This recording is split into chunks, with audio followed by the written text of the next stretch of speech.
చూడండి ఇలా కొబ్బరి ముక్కలు చేసి పెట్టాను. ఇవన్నీ మనము మిక్సీ జార్లో వేసుకొని మిక్సీ పట్టుకుందాము. బాగా మెదిగిన తర్వాత మనకి పాలు వడకట్టుకుందాము.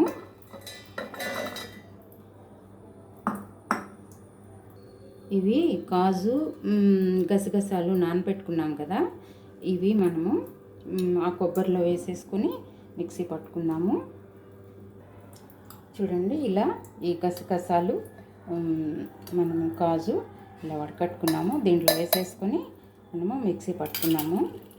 చూడండి ఇప్పుడు స్ట్రైనర్ తీసుకొని మనము ఇలా కొబ్బరి పాలన్నీ వడకట్టేసుకుందాము. మొత్తము 3 టైమ్స్ వేద్దామండి. ఫస్ట్, సెకండ్, థర్డ్ మూడు సార్లు వేసామంటే మనకి కొబ్బరిలో ఉన్న వాటర్ అంతా వచ్చేస్తుంది అన్నమాట, పాలు.